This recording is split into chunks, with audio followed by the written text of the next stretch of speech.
साथ सौम्या मिश्रा। जहां बिहार विधानसभा में बजट पेश हुआ है, वित्त मंत्री सम्राट चौधरी ने बजट पेश किया।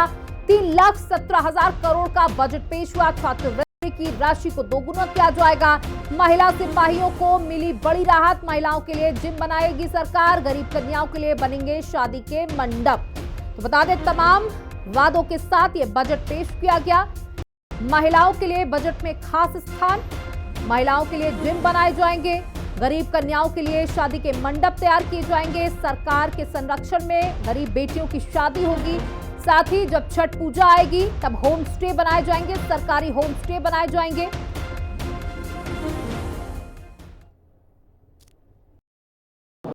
काम का हॉस्टल, विमेन हॉस्टल का निर्माण राज्य सरकार कराने का काम करेगी और इसके लिए भी एक नियमावली इसके लिए भी तैयार करने का काम किया जाए।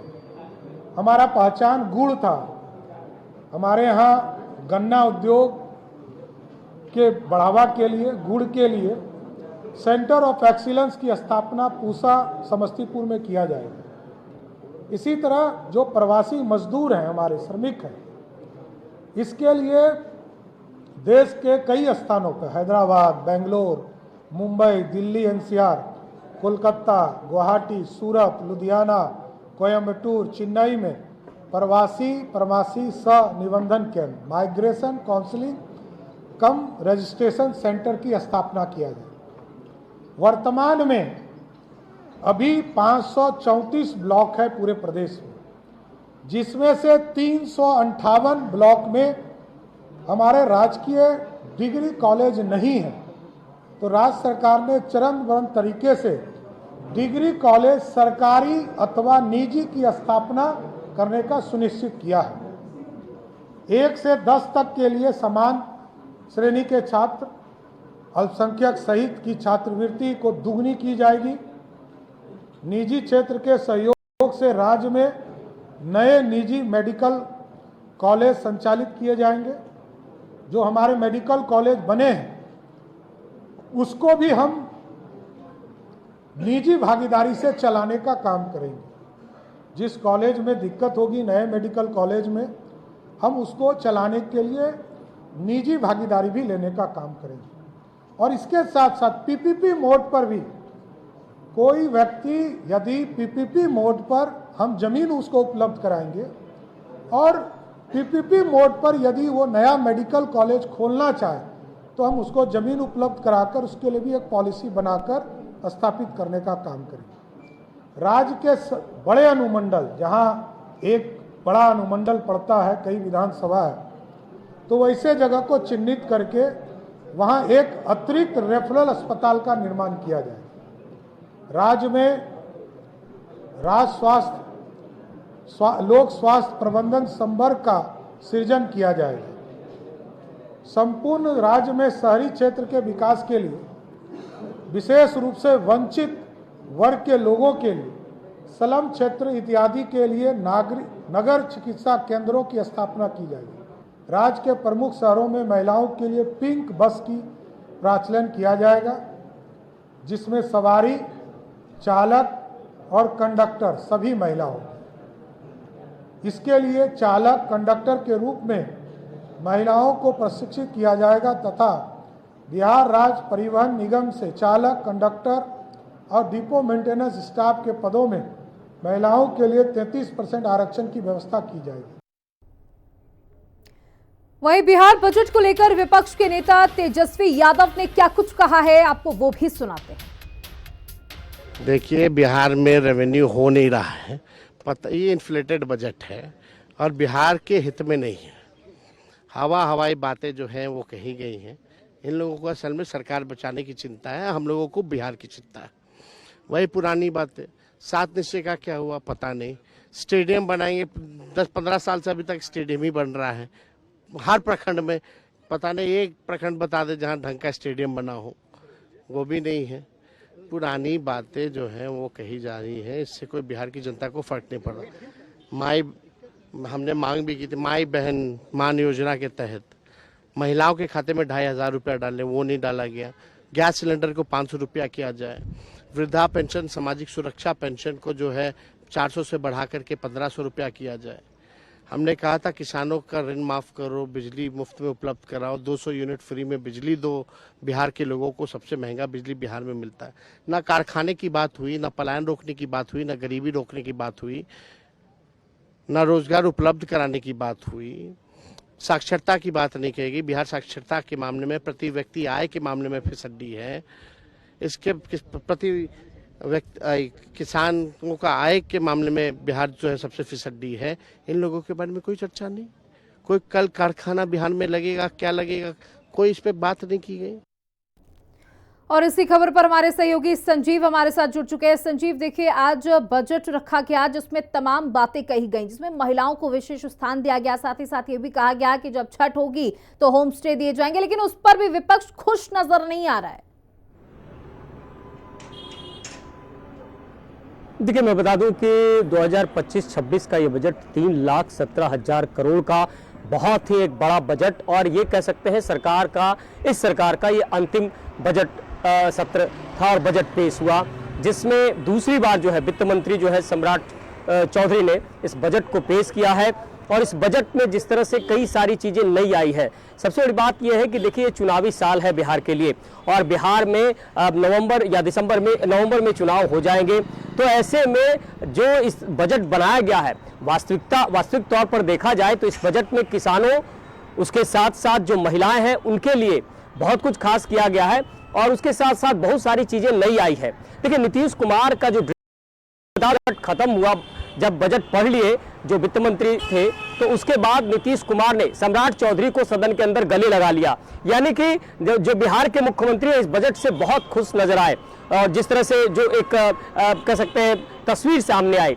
लेकिन अब इस बजट में आपको देखना होगा कि जो किसानों के लिए एमएसपी की बात है, तो कुछ दलहन की जो खेती होती है उस पर सरकार ने फोकस किया है। उसके अलावा देखिए, नई चीजें लाई गई है, क्योंकि पिंक बसें चलाने की बात कही गई है, और छात्रों के लिए जो कह सकते हैं कि एक विशेष उपहार दिया गया है, जो स्कॉलरशिप है उसको दुगना किया गया है। एक नई चीज आई है, गांव में जो विवाह होगा तो उसमें मंडप की जो बात आई है वो आई है। तो देखिए, कई सारी नई चीजें आई है, और परिवहन के क्षेत्र में भी सरकार चाहती है कि प्रखंड स्तर तक, गांव स्तर तक सारी चीजों को भेजा जाए। तो इसमें सबसे बड़ी बात है कि इस बार के बजट को पूरी तरह से जो गरीब और मध्यम वर्ग के लोग हैं उनको विशेष ख्याल रखते हुए इस बजट को पेश किया गया है। लेकिन विपक्ष का जो आरोप है, विपक्ष ने कई सारे आरोप लगाए। तेजस्वी यादव जो विपक्ष के नेता हैं, उन्होंने इस बजट पर कई सारे सवाल भी खड़े किए हैं।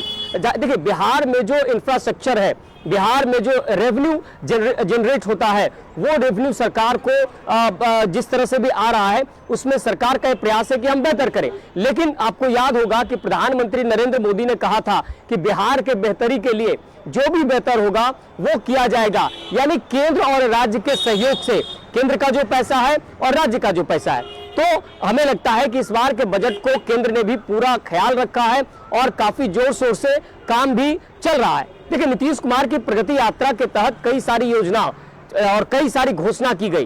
तो उन घोषणाओं को करने के लिए नीतीश कुमार ने कैबिनेट में कई चीजों को पास भी किया। कैबिनेट जब हुई तब तक इन चीजों को पास किया गया, लेकिन उसके लिए पैसा चाहिए। तो नीतीश कुमार ये डबल इंजन की सरकार में ये जानते हैं कि केंद्र का अगर सहयोग रहेगा तो बिहार का विकास होगा।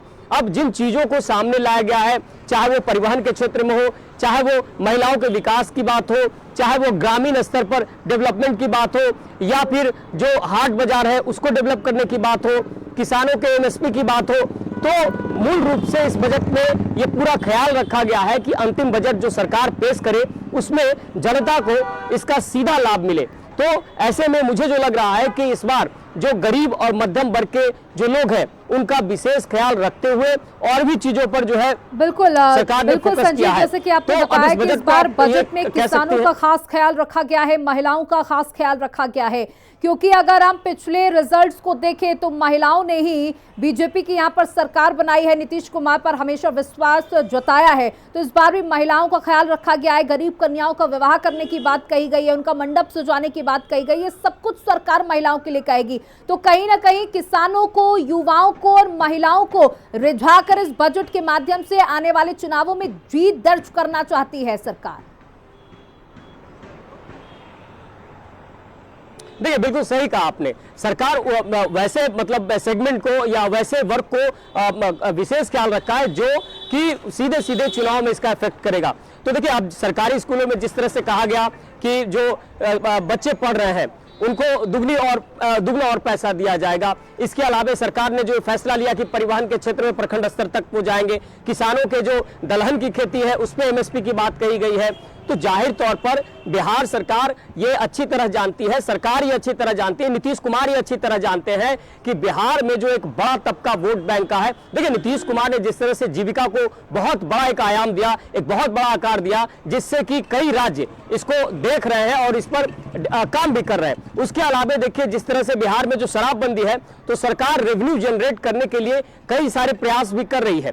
तो ऐसे में अब सवाल ये उठता है कि इस बजट के जरिए कहीं न कहीं ये सरकार जो है एक फोकस की है, एक मैसेज दी है कि अगली सरकार हमारी अगर आती है, यानी कि नीतीश कुमार के नेतृत्व में सरकार आती है, तो सरकार ने जो वचन लिया है, सरकार ने जो कहा है, नीतीश कुमार ने जो कहा है उसको किया जाएगा। और यही बात मैंने कहा कि जब बजट पेश किया गया तो वित्त मंत्री ने उस समय जो है बजट पेश करने के बाद आप देखे होंगे कि नीतीश कुमार ने उनको गले लगा लिया, यानी कि नीतीश कुमार बहुत खुश थे इस बजट से कि आने वाला जो समय होगा जब ये बजट अपना आकार लेगा, आयाम लेगा, तो सीधे सीधे उन गरीब जनता को लाभ मिलेगा, आम जनता को लाभ मिलेगा। बिहार सरकार का बजट पेश हो गया है। बहुत बहुत शुक्रिया संजीव हमारे साथ जुड़ने के लिए, जानकारियां देने के लिए। तो बता दें बिहार सरकार का बजट जारी हो चुका है, इसमें तमाम योजनाएं भी शामिल हैं जिसमें महिलाओं का खास ख्याल रखा गया है, युवाओं का ध्यान रखा गया है, साथ ही साथ किसानों को भी दरकिनार नहीं किया गया है, क्योंकि ये वो तबका है जो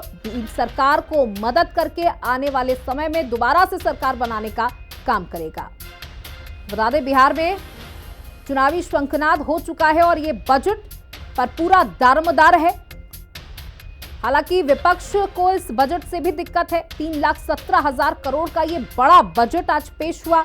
गरीब कन्याओं की शादी के लिए मंडप योजना आई। बिहार में छात्रवृत्ति कर 2 गुना किया जाएगा। महिला सिपाहियों के लिए भी खास ख्याल रखा गया है।